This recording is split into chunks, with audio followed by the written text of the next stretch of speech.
तो बच्चों ये कक्षा 6 की संस्कृत दीपकम का है पाठ संख्या 4 और ये रहे उसके प्रश्न और उत्तर।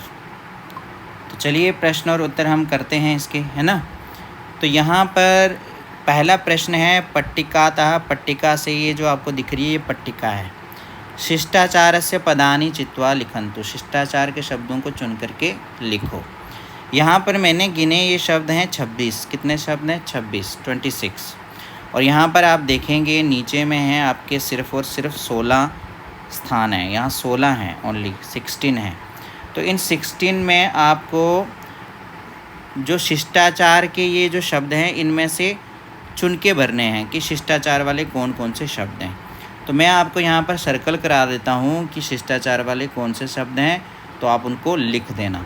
जो बचेंगे 10 ना, क्योंकि ये 16 है, 16 और 10 26 होते हैं, 16 और 10 26 होते हैं। तो जो बच जाएंगे उनको आपने नहीं लिखना है। तो मैं सर्कल करवाऊंगा, आप उन्हीं को लिखो। जैसे यहाँ उन्होंने गुरुवंदनम लिखा, कहाँ से लिखा? यहाँ से गुरुवंदनम लिख दिया, है ना। तो अब हम बढ़ते हैं आगे बच्चों। तो क्या है उसके बाद वाला शब्द मैं आपको अंडरलाइन करवाता हूँ। गुरुवंदनम के बाद बच्चों ये जो वृद्ध सेवा है ये भी शिष्टाचार वाला शब्द है। तो ये वृद्ध सेवा लिखिए आप, यहाँ पर आप वृद्ध सेवा लिख दीजिए। उसके बाद बच्चों अतिथि सत्कारा, ये भी शिष्टाचार वाला शब्द है। उसके बाद है बच्चों मातृ प्रेम, माता से प्यार, ये भी शिष्टाचार वाला शब्द है। ठीक है। उसके बाद है पितृभक्ति, पिता की भक्ति, पिता के प्रति आस्था, उसको पितृभक्ति कहते हैं ना। तो पितृभक्ति। उसके बाद ज्येष्ठेषु आदरः, मतलब बड़ों का आदर जो है बड़ों का करना चाहिए। तो ज्येष्ठेषु आदरः ये भी शिष्टाचार का शब्द है। कनिष्ठेषु प्रीति, मतलब छोटों में प्यार, ये भी है। और उसके बाद बंधुषु और प्राणिषु दया, ये एक ही शब्द मान के चलो। कौन सा? बंधुषु प्राणिषु दया लिखवा रहा हूँ, ये वाला। कौन सा वाला है बच्चों? ये बंधुषु प्राणिषु दया, ये तो पहले से ही था। बंधुषु प्राणिषु दया ये भी एक शब्द है। तो इसको भी आप क्या करेंगे? शिष्टाचार में लेके चलेंगे। वैसे ही है बच्चों प्रीति ही स्वाभिमानम, ये जो प्रीति है ये भी आ जाएगा और स्वाभिमानम ये भी आ जाएगा। ठीक है। उसके बाद परोपकारः, ये भी शिष्टाचार का शब्द है। प्रियवचनम बच्चों ये भी शिष्टाचार का शब्द है। और प्रियवचनम होता है प्यारे शब्द, प्यारे बोल। उसके बाद बच्चों अगर हम देखें तो है सत्य कथनम। सत्य कथनम मतलब सही कहना, सही कहा हुआ चीज़ उसको कहते हैं सत्य कथनम। सत्पात्रे दानम, अच्छे आदमी को डोनेशन देना, सत्पात्रे दानम। फिर उस तरह से है बच्चों सर्वेषु मैत्री भावा, सभी में मित्रता का भाव, सभी में फ्रेंडशिप रखना, सर्वेषु मैत्री भावा बच्चों। उसके बाद अगर हम देखें समय पालनम, समय का पालन करना, समय पालनम। वैसे ही है स्वच्छता, सफाई रखना। प्रकृति रक्षणम, अपनी प्रकृति की रक्षा करना। भ्रातृषु भगिनीषु च स्नेहा, तो ये सारे जितने भी मैंने सर्कल किए हैं ये सारे बच्चों किसके लिए प्रयोग होने वाले शब्द हैं? शिष्टाचार के लिए प्रयोग होने वाले शब्द हैं। ठीक है। चलिए अब हम बढ़ते हैं बच्चों प्रश्न संख्या 2 वाली तरफ। प्रश्न संख्या 2 ये वाला है। यहाँ बच्चों आपको लिखा है उदाहरणानुगुणम समयम संख्या भी लिखन्तु। उदाहरण के अनुसार जो समय है उसके लिए आपने क्या करनी है? संख्या लिखनी है। ठीक है। जैसे लिखा है यथा, एग्जाम्पल, पादोन सप्तवादनम, पादोन सप्तवादनम। पादोना जब भी आए या पादोना जब भी शब्द आता है तो हमें ये 4 और 5 लिखना है, 45 जब भी पादोन आता है। ठीक है। पादोन और कहाँ पर आया है? यहाँ पर नहीं है, यहाँ कहीं और नहीं है, तो यहीं पर था, इसलिए यहाँ 45। अब यहाँ सार्ध है, जब सार्ध शब्द आता है तो 30 आपने लिख देना पहले ही, ये 30 लिख दिया। अब कितने बज के 30 मिनट हो रहे हैं? 10, यहाँ 10 लिखा है ना, सार्ध 10 लिखा, तो 10 को बच्चों कहते हैं ऐसे 10 बज के 30 मिनट। अब 10 वादनम है तो 10 वादनम के लिए बच्चों आपको लिख देना है इस तरह से 10। ठीक है। अब उसके बाद सपाद छड़वादनम है, जब भी सपाद शब्द आता है बच्चों, सपाद के लिए आपको क्या कर देना? 15 लिख देना पहले से ही।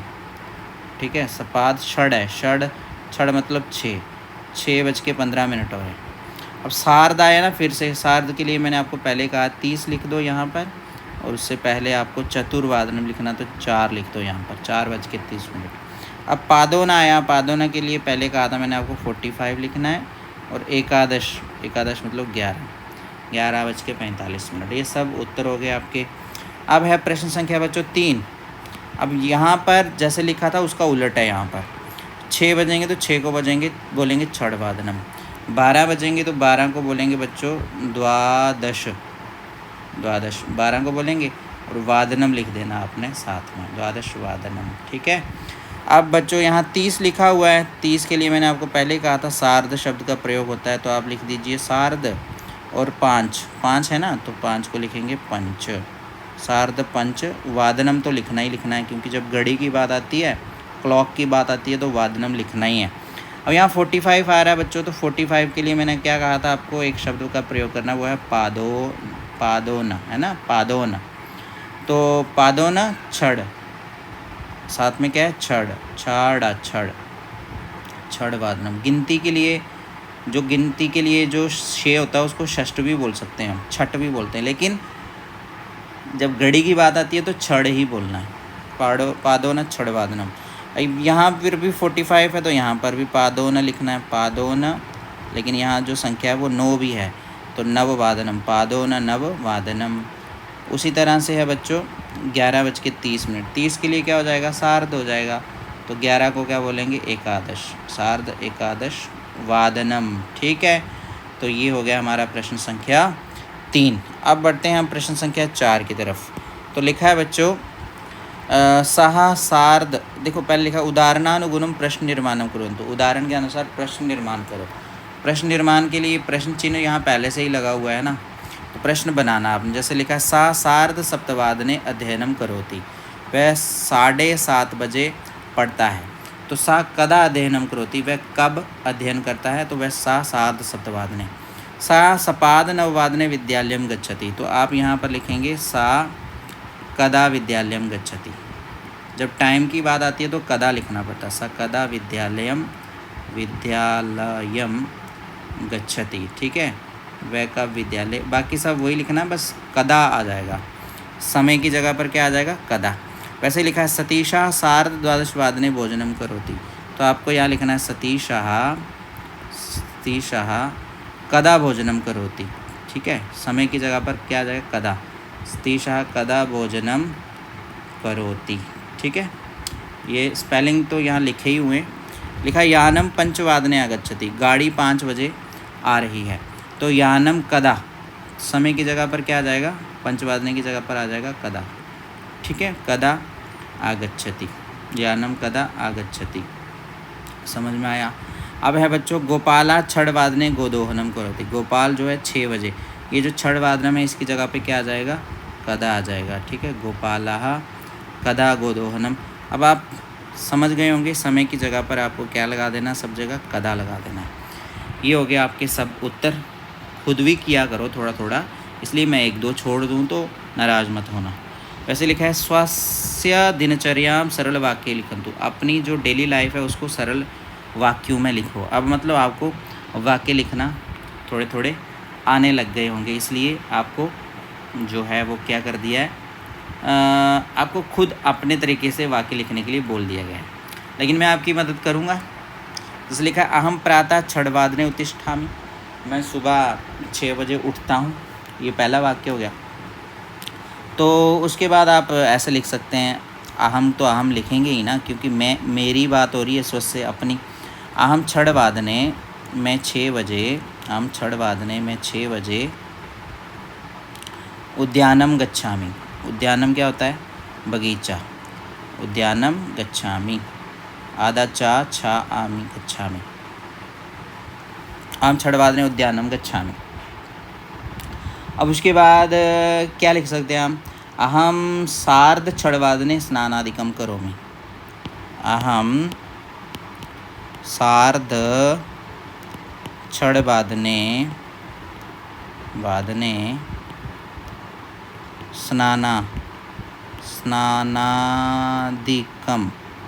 स्नान आदि करता हूँ। स्नान आदि मतलब बाथरूम में जब चले जाते हैं तो सब करते हैं, तो इसी को बोलते हैं स्नान आदिकम करोमि। उसके बाद अहम सपाद सप्तवादने, अहम सपाद सप्तवादने, सपाद मतलब सवा, सप्तवादने 7 बजे, सप्तवादने, अहम सपाद सप्तवादने प्रातराशम करोमि। प्रातराशम मतलब सुबह का नाश्ता, प्रातराशम करोमि, सुबह का नाश्ता करता हूँ। ठीक है, उस तरह से है बच्चों। अहम अष्टवादने विद्यालयम गच्छामि, अहम अष्टवादने, मैं 8 बजे, विद्यालयम गच्छामि, विद्यालयम गच्छामि, मैं 8 बजे विद्यालय जाता हूँ। ठीक है, फिर विद्यालय से आता भी हूँ तो अहम सपाद सवा, सपाद द्विवादने, मैं 2:15 बजे, गृहम घर आगच्छामि, आता हूँ। ठीक है, तो ये हो गया हमारा एक और वाक्य। उसी तरह से अहम त्रिवादने, 3 बजे, मैं 3 बजे शयनम करोमि, सोता हूँ, शयनम करोमि, ये भी हो गया। और उसके बाद यहाँ आप लिख सकते हैं अहम पंचवादने, पंचवादने, मैं 5 बजे खेलता हूँ, क्रीडामि। इस तरह से बच्चों आपको विद्यालय में सिखाए होंगे ना वाक्य बनाना, तो आप कुछ और वाक्य भी बना लीजिए, आप खुद 3-4 वाक्य खुद भी बना लीजिए। सरल ही है वाक्य बनाना, कोई इसमें कोई ज़्यादा बड़ी चीज़ थोड़े है ना। तो चलिए अब इसके बाद वाला प्रश्न देखते हैं।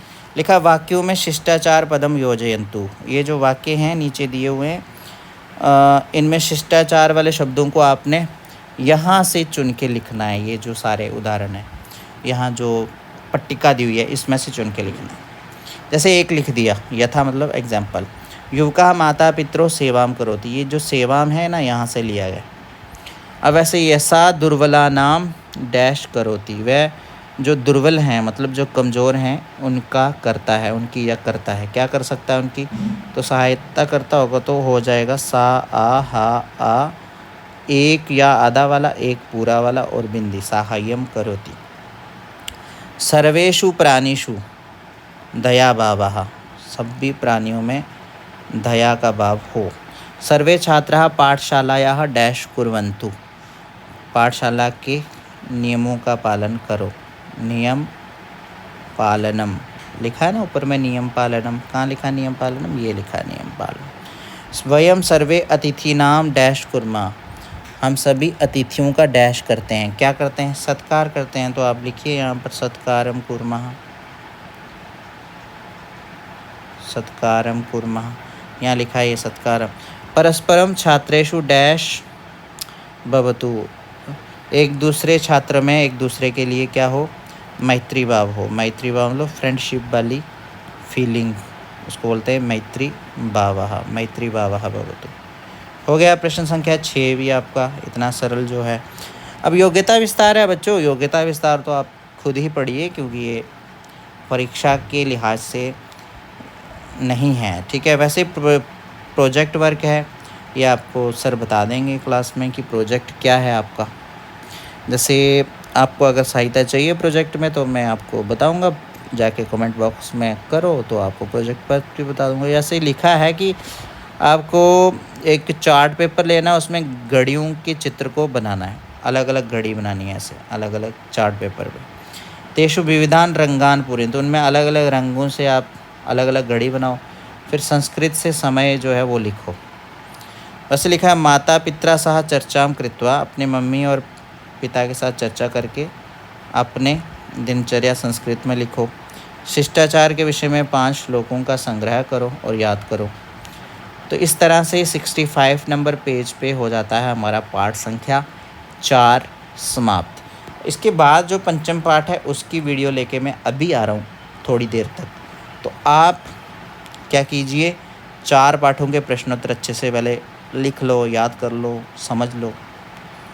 ठीक है, तो जुड़े रहोगे तो आपको सारी बुक्स की यहाँ पर प्रश्नोत्तर मिल जाएंगे। ठीक है बच्चों, बाय बाय।